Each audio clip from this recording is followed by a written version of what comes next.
Happy Wednesday, everyone! Welcome to Julian's Kitchen. So, what are we gonna make today? Napansin ko sa mga ginawa kong episodes, wala akong ginawa halos na matamis. So, ngayon, gusto ko siyang gawin sweet and savory episode. Very simple. Type na type nating mga Pilipino. Gagawa ako ng homemade fish balls and Maruya. My version of Maruya. Paborito kasi yan. Paborito ko ang Maruya. Yung fish balls naman, kaya ko siya gustong gawin. Si Daddy, si Ryan, si Johan, si Luna, ang hilig sa fish balls. Siyempre tayong mga may bahay, hindi ba? Bibili naman talaga tayo ng fish balls sa grocery or kakanino yung suki natin. Pero ako, parang feeling ko lang, kung kaya ko siya gawin sa bahay, makakampante ako na yung kinakaing fish balls sa bahay, malinis, maayos yung pagkakagawa. So, yun ang gusto nating i-achieve today. Gagawa rin tayo ng sauce ni Manong. So, ito ngayon, ang ginagawa ko, I'm just toasting some grated coconut. Itatop natin to sa Maruya natin. So, medyo maarte-arte lang ng slide itong Maruyang. Did you know na ang Maruya ay banana fritter? Maraming klase ng saging ang Pilipinas. Isa tayo sa may pinakamalaking exporter ng saging. We have Lakatan, we have Latundan, meron tayong Cavendish, meron tayong Saba, meron tayong Senyorita. And basically, may mga crossbreeders na rin ng saging, ha? So anyway, nag-toast na ako ng grated coconut. Magsisimula na tayong magbuo ng base ng fishball mixture natin. You'll be surprised kung gaano siya kabilis. First, you need to look for a good white-fleshed fish. Sa case na to, I am using lapu-lapu fillets. You can use tilapia. Pwede kayong gumamit ng dory. Or kung ano yung gusto nyo. Pwede naman mixed fish ang gamitin ninyo. Okay din naman yun. Kung gusto nyo magsama ng squid, okay rin naman yun. It's totally up to you. But white fish is preferred. Ang fish kasi, since it's also high in protein, it's also nice that you have it or at least include that in your weekly diet. Twice a week, mag-fish kayo. It's part of a very healthy diet. So wait muna, balik tayo sa ating fish ball. I have here my ginger and kukunin natin yung white part ng onion leeks. And we will blend it with a bit of water and then i-juice natin siya. Kukunin natin yung katas nung ginger and onion leeks. Ginawa ko to kahapon. Sinubukan ko kasi syempre, first time ko siyang gagawin. Hindi ako magsisinungaling sa inyo para sabihin, ay, master ko to. Ay, alam na alam ko to. Hindi po. I'm honest enough in saying na pangalawang beses ko pa lang tong gagawin. Successful yung pagkakagawa ko kahapon, kaya ko siya i-share. We have here white parts of onion leeks. Kasi kahapon, Bob, nung ginawa ko yung fishball, sinama ko yung green. So, naging green yung fishball ko. Pero yung lasa? Okay naman. Okay naman yung lasa niya. Pero nung minimix ko siya, kinakabahan ako kasi para siyang Shrek ball. I'd take that. So, we have... If you don't have a blender, but if you have a juicer, you can juice it. Kung wala naman, just grate it, tapos samahan nyo lang ng konting tubig, tapos pigain nyo, then that's the juice. Hindi masyado komplikado to. Hindi ba magkaiba yung pinipiga sa biniblend? Ito kasi, pagka blend natin to, yung pulp naman niya, hindi natin isasama. So, ipipiga pa rin natin siya. Yun! So, importanteng makuha natin yung water from the juices of the leeks and the ginger kasi para very smooth yung fish balls natin. Gusto mo lang talaga yung essence niya. Okay? Ay, amoy na amoy. Ang tapang ng onion leeks. And then you want to strain it. Ayan. Ayan na yung juice. Ayan na yung ginger and onion leek water. Ganun lang siya kasimpleng gawin. I don't advise na mag-store kayo nito kasi sayang yung freshness ng lasa. So just make it on the day na gagawa kayo ng fish balls. Do not make this ahead of time kasi yung freshness ng onion leeks at saka ng ginger mawawala. Iyon yung hinahabol nating lasa. You just want to make sure na walang masayang. So, habang kumukonti siya, nagko-concentrate yung lasa niya. Kasi napipiga mo pa siya eh. Okay, ngayon, itong pulp na to, huwag niyo itong tatapon ha. Kasi pwede niyo pang gamitin to sa, let's say, mga lumpia or fried rice. Pwede pang isama to sa sangkutsa. Pwede pa kasi may lasa pa siya, may saysay pa siya. Kasi kinakain nga natin to ng buo siya, di ba? So, sayang. Kung mauulit pa naman, kung para walang tapon, ang mahal ng bilihin ngayon, uulitin ko ha. I'm sure nagdaman nyo yan. Kaya kung hanggat saan natin pwedeng sulitin yung mga binibili natin sa palengke or either grocery, gagawa natin ng paraan yan. At sa tuwing magkakaroon ako ng chance na may ma-share sa inyong tip or something, gagawin ko agad-agad yan. So, andito na ang ating onion leek and ginger juice or ginger water. I have a boiling pot of water here. Meron na rin tayong mainit na mantika. Demo ko muna yung pagbuo ng fish. So, you just want to cut your fish ng hindi naman kailangan uniform sizes. Just enough na ma-blend siya sa food pro. Okay, kung wala kayong food processor, dahil isda ito, pwedeng gumamit kayo ng cleaver or kutsilyo, tagtarin nyo lang pag hanggang maging pasty siya. Gusto niya lang siyang magkasya sa food pro, kaya natin siya ginaganyan. Ngayon, kung hindi freshly filleted ang fish ninyo, you have to make sure that yung fish ay nahugasan ninyo. Paano kung assorted yung fish ko? Okay lang. Okay lang. Okay lang, basta white flesh. Yung iba, ang ginagamit lang nila asin or MSG. Ito, dahil parang sa akin, isda siya, patis lang din ang idadagdag ko. Tapos maraming paminta. Ang texture niya, hindi yung chewy ha. Hindi siya chewy. Kasi nga, puro isda yung gamit natin, so wala siyang stabilizers. Madali siyang makain. Now I'm intrigued. Kasi, di ba, a properly cooked fishball na pinatusta natin is toasted and crunchy on the outside. Yes. And it's airy in the inside. Yes. Is it gonna be like this? Parang ganun din siya. May crust siya sa labas, pero yung loob niya, hindi siya chewy, hindi siya parang texture ng squid ball. Yeah. Di ba yung texture ng squid ball, minsan may laban pa? Yes. Ito, pag kinagat mo dire-diretso lang, para siya nag-melt kasi nga wala tayong stabilizer. Wala tayong ibang preservative na gagamitan dito. Pag sinabi mong stabilizer, chef, ano yun? Arena? Iba-iba. Iba-iba siya. May stabilizer kasi na ginagamit talaga that's specific. Minsan sa mga Chinese, ano din yan eh. Parang ang fishball, Chinese uli ang nagpamana sa atin. So, sa Chinese cuisine, ang dami talaga nilang ginagamit. Di ba gumagamit nga sila ng lihiya para mag-plump up ang hakaw o mag-plump up yung prawn? Gumagamit sila ng mga ganon. Medyo ano sila, medyo kung iisipin medyo mo, molecular sila nung hindi pa uso ang molecular gastronomy. marami silang andar. So I have here our fish and we will add our onion leek and ginger water. So nandyan mga galing ang lasa. Yung garlic ang magtatanggal ng lansa sa fish. Okay, so we will add some granulated seasoning. We'll add our ground pepper. So medyo mas peppery talaga siya. We will add some fish sauce.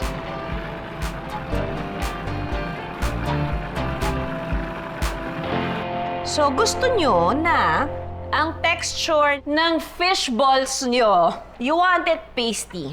So we'll transfer it here. Meron pa tayong gagawing andar dyan. Sa part na to, pwede kayong magdagdag ng garlic powder, onion powder, ginger powder, pero ito, binisik ko lang. Para lang you have your blank canvas when it comes to making your fish balls.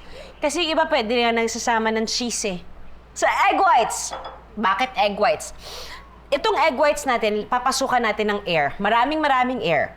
Kasi iyon yung magsastabilize sa fish balls natin. Yun yung magiging rason kung bakit magiging springy yung fish balls natin, apart sa ilalagay pa natin cornstarch. So, I have cream of tartar here. This is a trick that we do in pastry. Just a bit of cream of tartar para lang mabilis mag-air yung ating egg whites. Mabilis siyang mag-whip. Eto, kung wala kayong hand mixer, pwede namang mano-mano to. Pero ready lang kayo sa hindi niyo maaangat yung kilikili niyo kinabukasan. Kasi, di ba, Bob, ginawa niyo yun sa yung class? hataw. Yung manual whipping? Yeah. So, yan o, if you put cream of tartar sa egg whites, ang bilis niyang mag-whip up. So, we are just waiting for our egg whites na magpunta sa stiff peaks. That's one of the more frustrating lessons in cooking. Getting stiff peaks in your egg whip. Oo. Ang soft peak, yung medyo malungkot na malungkot siyang ganyan. Pero yung stiff peak, yung tayo-tayo siyang ganyan. So, kung halimbawa, dessert naman yung gagawin nyo, I'm pretty sure marami na rin may alam nito, especially if you are in the business of pastry making. Sugar naman yung stabilizer ng egg whites for it to be whipped. So, ito ay, tingnan natin, soft peaks. Ayan o, nakaturo siya sa baba. So, gusto natin ma-achieve na nakaturo siya sa taas. Ayan siya o, nag-harden na siya. Yan. Pag nagkaroon na siya ng shine like a star, ayan. Ito yung hinahabol natin. Tadaan! Ayan na siya. Stiff na siya. So, how do we do this? Naglagay na ako ng pepper dito. Amoyin ko lang. Okay, may lasa na yan. Cornstarch. Just a bit. Para mag-bind siya. I-combine ko muna yung fish with the cornstarch. And then half ng egg whites. Tapos igaganyan mo siya. Paggigilan mo bonggang-bongga. Gusto mo siyang sapakin yung ganyan. Yung ginagawa to normally para mag-combine siya, mag-bind siya. Kailangan mo siyang, sana walang nahatalaglag. Ayan. So, pumasok na yung kalahati ng egg whites natin. We'll now add the rest of it. So, this is 6 egg whites. Tapos gagawa rin tayo ng sauce ni Manong. Yung fishball sauce na inhanap-hanap natin. Yung manamis-namis na maanghang-anghang na maalat-alat. Yun yung sauce natin. And then, there. Just, kailangan nyo lang siyang julit-julit lang. Sa una nyo, huwag kayo mag-worry kung sa una nyo lagay ng egg whites, medyo magbubuo siya. Normal yon. Kailangan nyo lang siyang trabahuhin na magsama-sama hanggang bumalik siya sa original texture niya na pasty. Pasty. Ito yung consistency. Walang buo-buo. It's very smooth. Wala kayong, pag gaginanyan nyo, wala kayong makakapang buo. So, yun yung cue that you are on the right path. I'll show you how. Sa mga gumagawa naman na ng fishball or gumagawa ng meatballs or ano, it's important that you wet your hands first para hindi siya dumikit. Kung meron kayong particular measuring spoon or halimbawa gusto niyo na pare-pareho siya ng size, may weighing scale kayo, you just weigh it before you ball it. So, ganyan lang. Cha-ching! So, yan. Dumidikit na siya. So, babasain ko lang yung kamay ko. Yung iba naman, ang ginagawa, ginaganon lang, oh. Pero, hindi siya uniform sizes. Pero, pinapalusot lang nila sa kamay nila. Wing? Yan. So, that is how you form your fish balls. And then, if you wanna make a lot, kasi nga medyo matrabaho siya, i-boil nyo muna, and then let it cool, i-store nyo sa Ziploc, label it, and then freeze it. Then you have fish balls at least that pwede nyo mabunot anytime na gusto nyo kumain ng fish balls. Kasi ang frozen na food, good siya to store for at least 6 months. Ito yung green kong fish balls. Ito yung fish balls na ginawa ko kahapon. Kung makikita, papansin nyo, slightly green siya. Can you see? Slightly green siya, pero pag niluto nyo to, mawawala na yung kulay niya. So, how do you achieve that springy texture or that texture na para siyang napaka-tender? Hindi to matik na ilulubog sa mantika. We will boil this. And parang palitaw, once na mag-float siya, tatanggalin na natin. Kasi yun yung cue na naluto na yung cornstarch, buo na siya. And then we'll just cool it down bago natin iprito. Huwag nyo ring siksikin kasi para even yung pagkaluto niya. So, lumutang na ang balls natin. Ayan na siya. We'll just let it cool. Tingnan mo, babounce siya. Ah! It's a good sign, right? Yeah, ha? Iyon yung sign na you made it. Springy. Yun ba yun? Yeah? Yun yung springy. You made it, Judy. Pero dahil nga wala tayong ginamit na stabilizer masyado, ito yung pag binite mo, natutunaw siya kagad. Na ano siya kagad, nagdi-disintegrate. Walang kunat. Wala masyado. May kunat yung labas niya.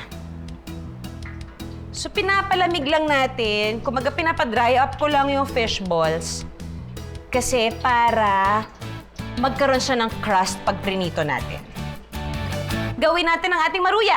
Sa maruya recipe natin, kung nanood kayo ng episode ng okoy and kinamatisang manok, it's pretty much, actually hindi pretty much, the same batter. Ito lang yung sweet batter natin. So, 2 cups flour, 1 cup rice flour, 1 cup cornstarch. Kasi ang gusto ko sa maruya, crispy. We'll add our coconut milk, some vanilla extract, and then we'll add some cinnamon. Andaran na natin. Let's add some evaporated milk. And maglagay na rin tayo ng konting tubig. You wanna make sure na properly combined siya. Hanggat maaari sana walang lumps. Pero kung may konting lumps naman, okay lang naman. Nauusi lang ako. So yung pag-add ng water, make sure na gradual lang. Kasi may tendency na masobrahan kayo ng water and then hindi mo na alam kung ano yung idadagdag mo. Flour ba? Cornstarch ba? Para makuha yung right consistency. So, kalma-kalma lang sa pagdagdag ng liquid. Pero yun na yung exact measurement ng coconut milk and evap natin. So, eto, pasty pa siya or matigas pa siya, malayo pa siya sa katotohanan, dagdag tayo ng tubig. Ayan. So, medyo combined na siya, pero may laban pa rin. So, magdadagdag tayo ng water. Balikan ko lang ang balls. Yan. Lumutang na siya. Para lang palitaw. Pag lumutang na, alisin nyo na. O, diba? Madali lang naman gumawa ng fish balls. Medyo, ang dami lang steps. Balikan ko yung aking maruya. There, ito na yung batter na gusto natin. Bananas and cinnamon are a perfect match. Kaya ako naglagay ng cinnamon. Dagdagan natin ng tulong ng sugar para yung batter natin may konting tamis na. Hindi masyado kasi may tamis naman na yung saba natin. And then, we will add our bananas. Ito yung saba natin. Pinakube ko siya kasi ganito yung maruyang nakasanayan ko. And then, pag prinito natin to, gagaganyan lang. Para mukha siyang bite-sized pieces. Okay? We'll start heating up some oil para sa ating maruya. Ito talagang kailangan nyo siguraduhin mainit yung mantika. Okay, subok tayo ng... Ano ba ito? Ito medyo tuyo-tuyo na.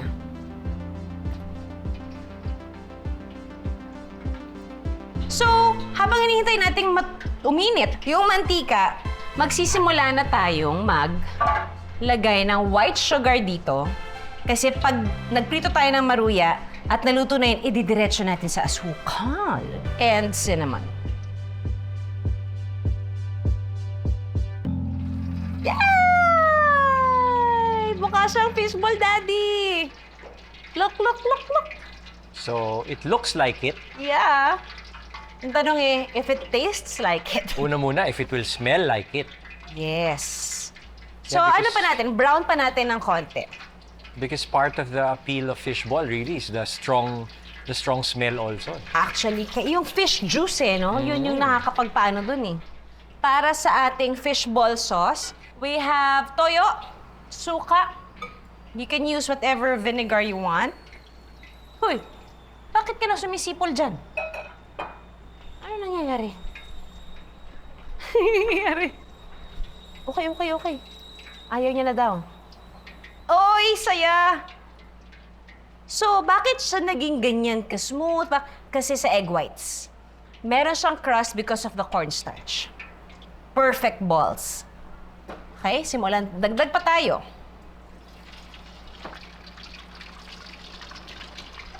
Okay? Onions. Garlic. Pepper. Dagdag pa tayo ng toyo. Siling labuyo. Uy, napakanghang nun. Siling green. And then, syempre magdadagdag din tayo ng tubig. So, gusto lang naman natin na maging malapot siya. Sugar. You can use brown sugar, you can use white sugar. So, bago ko ilagay yung cornstarch, gusto ko muna siguraduhin na well-dissolved yung bakla, yung sugar, and yung pepper. Kaya lang natin siya mag-simmer. So, mini maruyas. So, tatlo lang muna, kasi tatlo lang yung kasha. Ay, umano din siya. Oh, Tito Odi. Nag-deflate din siya. But look, pag biniyak mo siya, ayun oh. Ayan oh. Nag-spring back siya.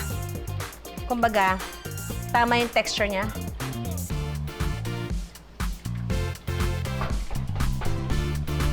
So, from here, it smells like it. But when you taste it, does it taste like it? It tastes like squid ball. Baka ako lang ha. Baka siguro kasi na-associate ko siya na squid ball yung texture niya. Pero, masarap siya. Tayo dito sa maruya natin. Ito maruya, hindi natin ito i-double fry kasi hindi naman natin gusto yung super crispy. So, dahil nagsisimmer na yung sauce ni Manong, lagyan natin slurry. Oh, di ba? Haba ng arms ko. So, depende kung gano'n nyo kalapot gusto. Pagkaluto ng maruya, itatransfer nyo agad sa sugar and cinnamon mixture para masipsip niya yung tamis. Yun. Para nakakapit siya. Yung dikit na close na sila. Yan. Looks so good. Yuhuu! That's yung maruya. Sa kalye ba may cinnamon talaga yung maruya? Wala. Judy's Kitchen Maruya to. Lumapot na ang ating sauce ni Manong, or sweet spicy sauce. Buo na ang sauce ni Manong. Diyan lang siya. Mamaya natin ililipat.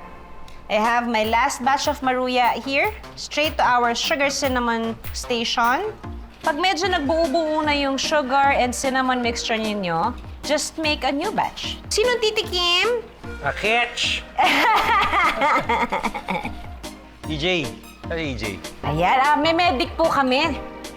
Si Kuya Jerome ang aming medic simula nang bumalik ang Judy's Kitchen 3.0 for 2024. Ano kami magtutusok-tusok kami Yes, ma'am. para urik. And then, sausaw nyo na lang doon Sa sa... lulubog. I need a strainer. So, ilipat na natin tong sauce. This is your sauce, Dad. Then, ang maruya natin, tatap na natin ng grated coconut. Go, EJ. And some coconut sugar. Mauna na ako, mainit. Yes, go. Fishball! Fishball, baby! But you're wet. Wait lang, masarap mainit. Ano? Init? Di ba lasa? Iba, di ba? Masarap, pero hindi street. Hindi siya Masarap. street fishball. Yeah. The sauce is really good, excellent, but it's not manong sauce. Hindi. You're welcome! Yay! Lagi ang fishball! Okay. Okay, nak? Social naman yung lasang ko. Harap na ba? Eh? Yun yung kagral ng butter. Paulit? Paulit? Ha? Hanga mo? Ang Butter. Ha? Aha. Oo nga, mainit. Sarap. Actually, Pwedeng alamode to eh. Gusto mo ba? Alamode. Yeah, let's try it. You have ice cream? Yeah. So, we add some ice cream. This is our Maruya a la mode. There you go. Can we use either spoons? Yeah, malinis pa pareho yan. Baba. Yes. You try this.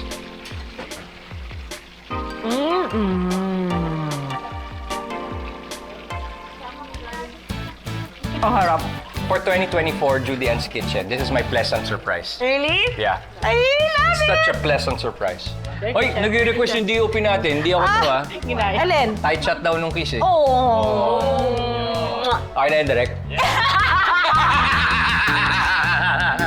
Thank you, Chef. Yay! Good stuff. So, there you have it. We were able to make homemade fish balls using real fish. At gumawa rin tayo ng pinalevel up na Maruya. Lahat ito, merienda na to. Pinoy favorite natin to, ba? I hope matry nyo sa bahay itong recipes na to. Kung meron pa kayong naiisip na ibang pwedeng idagdag, please let me know and I would gladly try it here in my kitchen. I am so happy! Nakatapos ako ng episode na kinakakaba ko kasi hindi ko alam kung may tatawid ko siya. But, you know, anything can happen. You can make mistakes in your kitchen. I can make mistakes in my kitchen.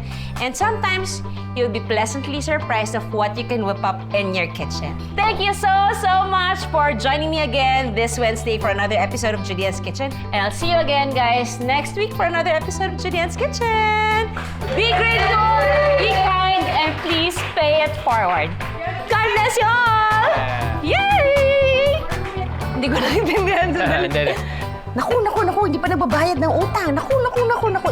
Idaan nyo na lang sa pagluluto. No kid hungry.